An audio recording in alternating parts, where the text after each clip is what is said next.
Attention, Marvel Future Fighters. You are now watching the most important tier list video of February 2019. That's right, it's the updated 4.8 list for the new Captain Marvel update, and there's going to be a lot of crybabies in the comments, so get ready. If you've had a bad day and you're just tuning into this video, do me a favor, pause the video, scroll down, read through some of the hilarious butthurt comments, and then scroll back up and resume playing the video.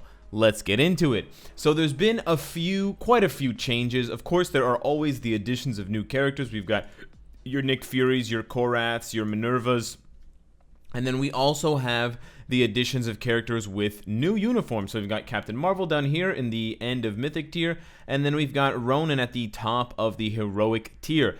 However, I made some changes sort of halfway through January last month, so if you have been watching this tier list, or if you have it saved and you go back to it and you look, you may have noticed a few things. For one, I'm going to explain all of these things, but I just want to point them out to you first so you can get the cogs in your brain spinning. I moved Nightcrawler up to the rare tier. I also moved Black Panther down out of the Mythic tier, down to the Legendary tier, and I also moved Winter Soldier out of the Mythic tier into the Legendary tier. I also moved Doctor Doom up to the top of the Mythic tier for Universals. So, let's cover all of those things now. And I'm going to cover them in the order of, let's just say the Mythic tier first. Let's just go with the Mythic tier. So the reason for Captain Marvel appearing in the Mythic tier is, of course, because she now becomes pretty much the best Universal Tier 3 in the game, better than Thor, and so naturally she will be above Thor because she can basically do whatever Thor does, but better.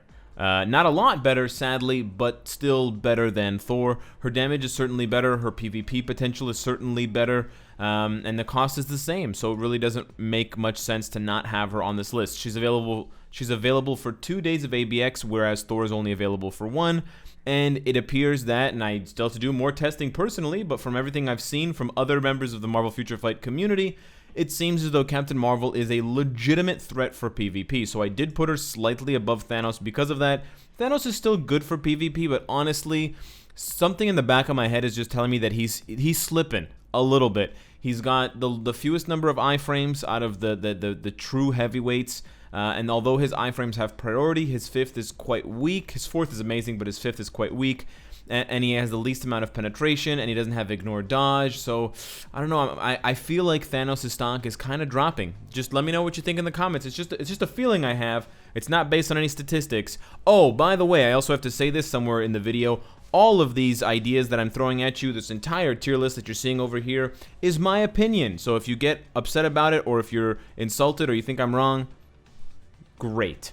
But I just want to let you guys know, it's not hard fact. This is just a guideline that you can use to prioritize characters. You can also combine this tier list with other lists that I've made, like the Uniform Guide or the CTP Guide or the Tier 3 Advancement Guide, because this list assumes that you have all of the characters maxed out. So if they can go to Tier 3, they're at Tier 3. If they can go to Tier 2 level 70, they're at Tier 2 level 70.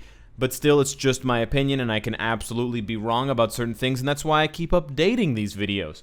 Moving along to Doctor Doom. Doctor Doom I put on this list here rather than he was previously at the bottom of the Mythic tier, is because it really did take time, and it really did take level 70 gear 25 for Doctor Doom to come into his own. It's kind of like the Strife effect, where we thought the character was bad, and then we leveled him up more, and we were like, damn, he's actually really good. He can do multiple world bosses, he's extremely tanky, and you can basically one-shot most opponents in timeline battle with either his 5th skill or his 4th skill, and if you can manage to get his 3rd skill off, you're basically going to butcher everyone. He's a very, very powerful character, and he doesn't even have a uniform yet. He has technically more potential than Strife does because he has so many cool uniforms out there. I'm sure you can think of at least 2 or 3 off the top of your head, and so it's almost no way that he's not going to get a uniform.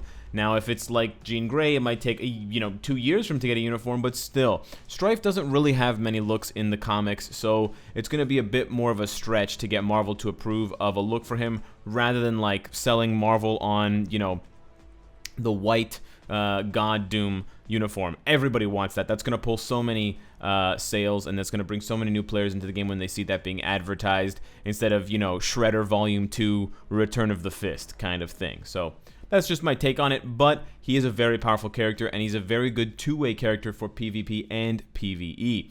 And he has the revive. He basically has it all. He's just extremely expensive. Moving along on the list, why did I move Winter Soldier down? I think this is going to be a big issue for a lot of people, but Winter Soldier just doesn't cut it anymore for this kind of top-tier category, including 2 tier 3s. You gotta really think about who is on this list. The only reason Quicksilver is hanging with Deadpool and Luna Snow is because he's just insanely OP for PvP. He's still, to this day, one of the best PvP characters in the game. You know, he's got 40% guaranteed dodge, 50% ignore dodge. He's got the uniform now. He's got crazy healing. He's got 4 out of 5 iframe skills, stun. He's got insane, 70 or 75% penetration. He's just a monster of a character, and that's the only reason why. If you take one of those things away, he immediately will drop down to legendary tier with Winter Soldier. And Winter Soldier, really, let's be honest, he's a one-trick pony. You just do 5 cancel 4, and that's it. That's all he's got. He's really not a versatile character, and he really doesn't dominate at all in any game mode anymore. He's not number 1 for any game mode, so there's just no reason to have him. He's not even number 2 for any game mode, so there's really no reason to have him in the Mythic tier. You need to be a dominant top 3, top 2 pick for at least one game mode to make it into the Mythic tier. Otherwise, there's nothing mythic about you, bro. So that's why I had to dock points and move Winter Soldier out. But Nick Fury, let me also know what you think. I'm very curious what the community's reaction is to my Nick Fury assessment. Pretty much the best leadership in the game for more than half of the roster, because more than half of all the characters in the game are heroes. So he's got the best leadership. He's got the best passive for more than half of the characters in the game, with super armor, all defense, and 55% increased damage against supervillains. He's basically the best PvE leadership / support character in the game, which is a huge thing. And so just based on that, he has to be on the legendary tier. But then on top of that, and the reason why I put him even above my beloved Ant-Man, is he's actually a good character on his own. 5 cancel 4 was melting Corvus's face at level 60. So level 70 gear 25. I don't even imagine how he could probably push 50 plus on at least a couple of days. He could do Proxima as well, possibly Thanos with that long iframe. So, Nick Fury, don't sleep on him. He might be very, very good, especially when people actually start caring about his uniform, when he gets a new eye patch uniform for Endgame, and he, turns into old man Nick Fury again. I'm super excited to see how far and how high his potential can go. Moving on to Minerva. Now, I almost wanted to troll you guys a little bit by putting Minerva in the Mythic tier. She is so fucking good. It's insane. She's so good. She's so fun to play. Easy, smooth gameplay. Her 4th skill just melts. It looks amazing. Immunity, penetration. It's got everything. Chain hit damage. And she's good for, not good for, she's number 1 for 3 different days of Extreme Alliance battle. That's straight up value. Even if you're just going to 100,000, you can just get a 6-star Minerva and you can hit 100,000 on 3 different days. You got combat female, you've got combat villain, and you've got super villain female. So she's available for minimum 3 days, and you can also use her on free for all day, which means she's available for like 6 days out of 14, which is almost half.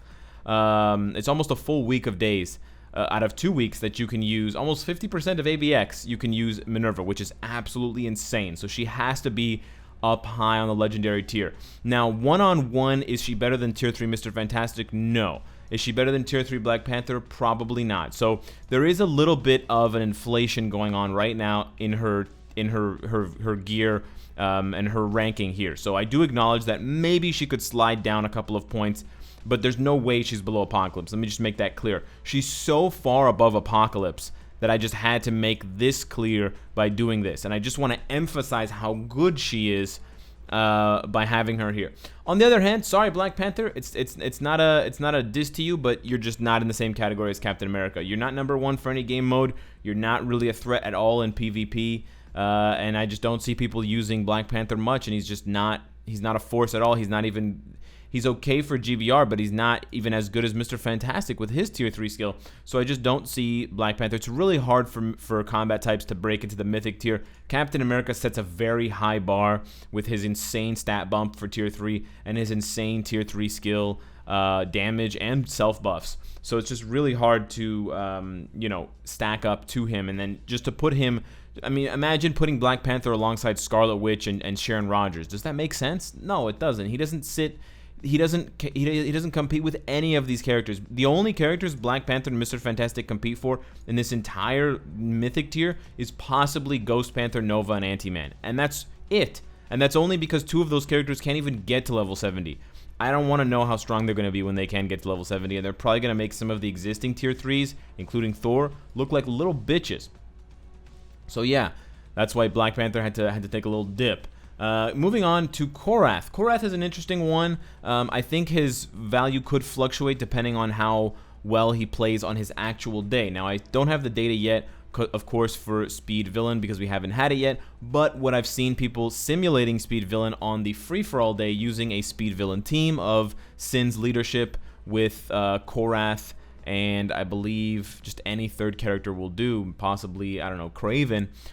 He seems to do quite well, and he seems to be able to hold his own, and, does obviously a lot better than Ghost. So if you're automatically doing better than Ghost, although he doesn't have a leadership or a passive buff, which Ghost has both of those, the fact that he's, doubling her score while being completely free to obtain and being a much more interesting character to play. I mean, let's be honest. As far as fun factor, Ghost is one of the sleeperest characters in the game. She's Xanax personified, because it's just like you're just pressing your skills and she's just doing nothing, and there's this ASMR wow wow wow when you're playing the entire time. I honestly have fallen asleep playing Ghost, whereas Korath is jumping around and slashing and throwing knives and shit. It just looks cool as hell, and it's creating all these strife-like tornadoes. And he's just better. He's just straight up better than Ghost. The only thing she would have on him is the, like I said, leadership and support.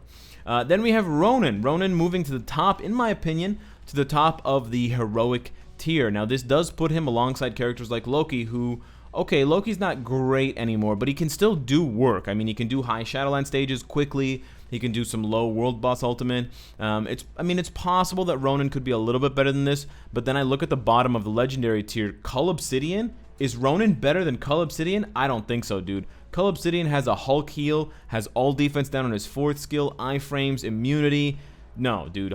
Cull Obsidian is a straight tank. He's got guard break immunity natively and stun immunity. No way. Iron Hammer, dude, that's a good character. So I don't see it. I mean, honestly, you could argue that he's probably a little bit worse than Loki, Ronan, so he's gonna drop down. But it's nice to see him taken out of toilet tier. If you guys don't know, there is another tier here that I'm hiding called the toilet tier, and it's basically characters who have like 0 iframes, 0 damage, and 0 use. They don't have anything. The only characters, of course, that kind of aren't toilet tier. I mean, I guess I could move. Whoops. I guess I could move Coulson out of toilet tier because at least he has the support buff, and the same thing goes for Warwolf. But literally, if they didn't have those buffs, they would be literally the most garbage characters in the game because they don't do anything. Their damage is super sad, and they just have no value whatsoever for any game mode. Did nothing. And so that is basically how the tier list shakes out. Now, I am thinking of adding one additional legend icon, one more additional identifier to the list. We right now have 6 of them going on. We have self-healing. Well, we have low DPS, but you saw that one already. Self-healing, dies easily, obelisk instead of CTP, strong lead, and support buff. Let me know what you guys think of adding another one. Do you think it's going to crowd up the list too much, or do you think it's better? I'm not going to tell you what it is, so you're just going to have to speculate. Also, you can guess what it is. Maybe the winner will get a special prize, like an automatic roasting or something like that. I don't know. Just want to throw that out there for you guys. Anyways, let me know what you think of the tier list. I worked very hard on it, and I want your opinions. So throw them out at me. And yeah, love you all. Have a good day, and take care.